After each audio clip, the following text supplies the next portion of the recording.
नमस्ते दोस्तों, आज नया पाठ्यक्रम के लिए हम जुड़ेंगे। इसके पहले हमने 2 अध्याय जो समाप्त किया, पहला और दूसरा। आज जो नया अध्याय के लिए जिसका शीर्षक आदर्श बदला, यह शीर्षक है और इन शीर्षक के जरिए हम एक नया अध्याय को आरंभ करने की हम कोशिश करेंगे।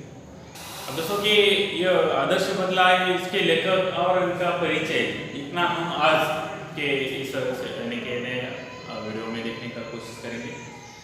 आज का शीर्षक है जो देखिए कि उसमें नाम ही है आदर्श बदला, जो उसके लेखक सुदर्शन है। पहले हम यहाँ जो लेखक सुदर्शन है इनका हम जीवन परिचय देखेंगे और उसके बाद इनके शीर्षक की सार्थकता करेंगे। जब भी हम देखते हैं कि लेखक और लेखक के बाद शीर्षक और शीर्षक के बाद उस यानी कि काव्य हो या कहानी हो या फिर कविता हो, उसका हम पूरा सार देखने की हम कोशिश करते हैं। दोस्तों, सुदर्शन एक ऐसे लेखक है जो कि हिंदी साहित्य के इतिहास में एक विधा के स्वरूप में, कहानियों के स्वरूप में उनका पूरा नाम अच्छी तरह से लिया जाता है। इनका जन्म हम देखेंगे तो यानी कि 29 मई 1885 में हुआ और उनका वास्तविक जो नाम है सुदर्शन का, तो यानी कि बद्रीनाथ इस नाम से पूरी तरह से जाने जाते हैं। बद्रीनाथ नाम और बाद में इनका नाम यानी कि जैसे कि प्रेमचंद का नाम पहले धनपत राय था, उसके बाद उनका प्रेमचंद नाम यानी कि लिया जाता है, गौर से लिया जाता है। उसी तरह से सुदर्शन का नाम वास्तविक नाम बद्रीनाथ था और उसके बाद ये जो प्रेमचंद की जो परंपरा है वो पूरी तरह से आगे बढ़ाने का काम ये लेखक सुदर्शन ने किया। एक अच्छे ख्याति के लेखक है और आपको देखा जाए तो साहित्य को लेकर अलग दृष्टिकोण रखने वाला ये लेखक है। साहित्य विधा में उनकी ढेर सारी रचना है, उनको हम गौर से बाद में आगे देखेंगे, क्योंकि इनकी रचना यथार्थवादी है। जैसे कि हमने इसके पहले भी देखा कि प्रेमचंद की रचना में ही यथार्थवाद था। दोस्तों, कहने के लिए हर्ष होता है कि यथार्थवाद का अर्थ क्या है, तो यह तुम्हें मालूम होना चाहिए। यथार्थवाद का अर्थ है सत्य घटना पर आधारित कहानियों का विवेचन करना, जैसे कि प्रेमचंद ने किया, और उसके बाद वही परंपरा आगे ले जाने का गौर, आगे ले जाने की जो सिलसिला जारी रखा, तो वो है सुदर्शन, ये लेखक है, मतलब बद्रीनाथ। क्योंकि यह आदर्श यानी कि आदर्श मुख व्यक्ति का एक परिचय इस सुदर्शन के रूप में देखा जाता है। इसके पहले हमने देखा कि और ऐसी परंपरा को, यथार्थवादी परंपरा को आगे बढ़ाने का काम सुदर्शन ने किया। और उनके साहित्य में अगर देखा गया तो साहित्यिक दृष्टिकोण बहुत ही बढ़िया है सुदर्शन का, क्योंकि एक आदर्शवादी है, उनका दृष्टिकोण एक सुधारवादी रहा है। अब देखिए, सुधारवादी मतलब क्या कि एक परिवर्तन, जैसे कि इन शीर्षकों में देखने के बाद ही तुम्हें पता चलेगा कि लेखक कैसा है। दोस्तों, इसका अर्थ यह हुआ कि पहले हम लेखक का परिचय इसलिए देखते हैं कि लेखक कौन से किस्म का है। किस्म का मतलब कौन सा है, विधा है, कहानी है, उपन्यासकार है, यथार्थवादी है या फिर आदर्शवादी है। और इसलिए तो लेखक का परिचय पहले देखना पड़ता है कि लेखक के आयाम क्या है, कौन कौन से आयाम है। जैसे कि हमने प्रेमचंद कहानीकार है, सर्वश्रेष्ठ कहानीकार रूप में उनका हम गौर से नाम लिया जाता है। उसके बाद दूसरी उनका एक आयाम होता है कि वो यथार्थवादी है। उसी तरह से सुदर्शन ये जो लेखक है, ये भी एक आदर्शमुख कवि है, बदलाव करने वाला कवि है, सुधार में परिवर्तन करने वाला एक कवि है। तो इससे तुम्हें ये पता चलेगा कि पहले लेखक, उसके बाद उसका आयाम क्या है, उसके कौन कौन से पहलू है जो वह हमारे सामने दौर से इनके उसका उजागर किया जाता है। और इसलिए यहाँ एक सृजन के सिवाय इनमें ढेर सारे आयाम है। सृजनशील कवि, सृजनशील कवि किसे कहा जाता है कि जो हर कहानियों में उनका परिवर्तन लाने का प्रयास करता है, कोशिश करता है, उसे सृजनशील, जो नया नया बदलाव जो है, जो इस यानी कि वास्तविक में, यथार्थ में जो परिवर्तन आता है, उनको अपने साहित्य में एक पेश करने के या लिखने का या उसमें साहित्य का एक जो आईना है ना, वो आईना आपके सामने लाने का प्रयास करता है, उसे सृजनवादी कवि के रूप में देखा जाता है। और वैसे देखा गया तो सुदर्शन का एक आयाम वही रहा है। उनके वास्तविक जो रूप देखा, उसका जो परिचय देखिए, उनकी कहानी, उनकी श्रृंखला ढेर सारी है। और यह एक ऐसा यथार्थवादी कवि जो रेखांकित करता है। देखिए, यथार्थ तो हुआ सत्य घटना पर, यानी कि काल्पनिक घटना पर नहीं, तो यथार्थ पर वह अपने पूरे साहित्य लिखने की कोशिश करता है। वैसा कवि सुदर्शन। इन्होंने यथार्थवादी को रेखांकित करना मतलब आपके सामने ढेर सारी कहानी हो, उपन्यास हो, विधा हो, एक जीवनी हो, इन सभी को सामने रेखांकित करने का एक कल्पना या एक ऐसा भाव इस सुदर्शन ऐसे कवि में दिखाई देता है। दोस्तों, इन सारी बातों का यानी कि अब आपको देखा कि इनकी रचना है, ये पटकथा कवि है, कथा लिखता है। हिंदी फिल्मों में यानी कि हिंदी फिल्मों की कुछ पटकथाएं इन्होंने लिखी। इतना अच्छा काव्य, पटकथाएं, लेखन, और वो भी लेखन ऐसा नहीं है तो सृजनशील के रूप में आपके सामने पेश करने वाला यह सुदर्शन कवि है। और इनके प्रति हम इनका परिचय हमने देखा, क्योंकि इनकी अगर दोस्तों इनकी पहली कहानी है, आपको याद होगी, कभी अगर तुम्हें अवसर मिला तो हिंदी साहित्य में एक बार पढ़िए कि इनकी कहानी है हार की जीत। दोस्तों, सबसे सर्वश्रेष्ठ कहानी, अवसर मिला तो एक बार पढ़िए। हिंदी साहित्य में प्रसिद्ध यानी कि कहानी जो हार की जीत, यह प्रथम कहानी इनकी है सुदर्शन की।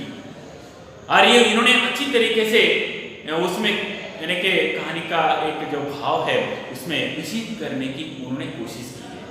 और ऐसा कवि जो अभी हम उन्होंने जो बात यहाँ कही है कि इसमें हिंदी साहित्य में कहानियों में एक अच्छा विशिष्ट स्थान रखने वाला कवि वो सुदर्शन। उनका परिचय देखा गया तो ढेर सारा परिचय है दोस्तों, क्योंकि ये फिल्में पटकथा लिखता है। हार की जीत ये उनकी पहली कहानी है। और उनके बाद उन्होंने यह सरल, पत्रानुकूल तथा प्रभुत्वात्मक है। कहानियों में घटनाक्रम जो है हर घटना को घटना प्रधान कवि है। देखा गया तो खासतौर पर अगर कहा तो ये जो सुदर्शन कवि है घटना प्रधान कवि है, घटना को ज्यादा महत्व देने वाला एक सुदर्शन ये कवि है, क्योंकि हर घटना को काव्य में, कहानी में रेखांकित करने वाला कवि देखा गया तो सुदर्शन। देखिए कितना अच्छा भाव इस कहानियों में। कुछ कवि काल्पनिक होते, कुछ कवि एक वर्तमान समय के कवि होते, कुछ कवि, लेकिन ये कवि ऐसा है जो यथार्थों पर जो बीती हुई यानी कि जो घटना है उसका रेखांकित अपने काव्य में, कहानियों में, पटकथाओं में करने का प्रयास, कोशिश, आदर्श यानी के रूप में देखा गया था। ये सुदर्शन ये लेखक है और उन्होंने साहित्य में विशेष स्थान रखा है। आपकी कहानियां में भाषा जो है खासतौर पर देखा गया तो कौन सी भी कहानी हो, पटकथा हो, हर लेखक की भाषा सरल होनी चाहिए और उस भाषा में, सरल भाषा में लिखने वाला कवि की रचनाएं, सरल भाषा में लिखने वाली पटकथाएं, सरल भाषा में यथार्थ का चित्रण करने वाला कवि, तो वो सुदर्शन का पहले नाम दिया जाता है। इसके पहले भी ऐसे कवि होकर चले गए जिन्होंने भाषा उनकी सरल है। जैसे कि हम मैं उनका बार बार नाम इसलिए ले रहा हूँ जो कि कहानियों में कहानी सम्राट के रूप में हम प्रेमचंद को जानते हैं। प्रेमचंद की भाषा में सरलता है, यथार्थ है, आदर्शवादी है और उनकी ढेर सारी कहानियां एक आदर्शवादी है और उनकी ही परंपरा को कायम रखने वाला, आगे ले जाने के लिए उसकी परंपरा को कायम रखने वाला, आगे बढ़ाने वाला अगर दूसरा कोई कवि नहीं तो वो है सुदर्शन। और इनका जन्म हमने देखा, यानी कि उनकी जीवन का परिचय हम देख रहे थे और आपको मालूम है कि ये घटना प्रधान कवि है। रचना में उनके मुहावरे है और भाषा में जीवंतवाद लाने का एकमात्र यानी कि कोशिश करने वाला यह सुदर्शन कवि है कि भाषा में जीवंतता और तथ्य की प्रखरता को प्रदान करता है। देखिए कितना एक आदर्श इस इनकी रचनाओं में, इनकी कहानियों में हमें देखने को मिलता है। और ऐसे सुदर्शन कवि की रचनाएं हमें आगे जो जो शीर्षक यहाँ दिया गया है, आदर्श बदला, इनमें देखना है। इनकी प्रमुख जो कृतियां है इस पर हम थोड़ा सा गौर करेंगे, क्योंकि अगर तुमने किताबों में देखने की कोशिश की तो उसमें भी उनकी कुछ रचनाएं दी गई है कि इनकी पुष्पलता यह रचना है, सुदर्शन सुधा ये रचना उनकी प्रसिद्ध है, तीर्थ यात्रा नामक की भी एक रचना उनकी है।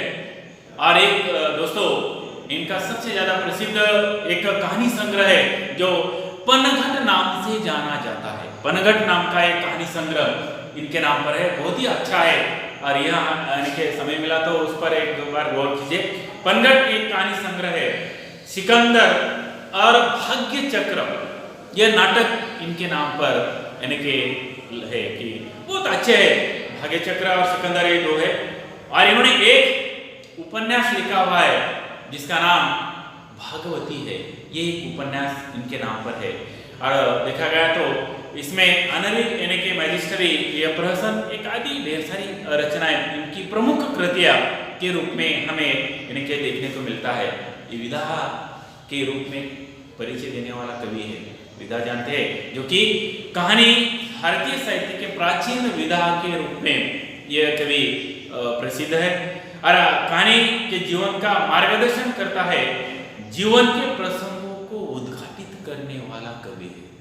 जैसे कि कहानी तो हर की कहानी होती है, कहानी में एक जीवन रेखाचित करने वाला, जीवन के कुछ पहलू आपके सामने पेश करने वाला यह इनके कहानीकार के रूप में सुदर्शन का नाम गौर से लिया जाता है। दोस्तों इसीलिए हम अपने यहाँ अभी ये सुदर्शन जो कवि है इसका हमने जीवन परिचय ये पहले यहाँ अभी हमने देखा। इसके बाद के जो जब अवसर मिलेगा तो उसमें हम जो यहाँ शीर्षक दिया गया है, जो आदर्श बदला, इनकी का जो कहानी है इनके इसमें गौर से इसका पूरा सार देखने की कोशिश करेंगे। यहाँ तक ठीक है कि हमने अभी फिलहाल सुदर्शन का पूरा जीवन परिचय देखा, उनका जन्म देखा, उनकी प्रमुख कृतियां देखी, वो कौन से आयाम के कवि है ये भी हमने यहाँ के इस पार्ट में हमने देखने की कोशिश की।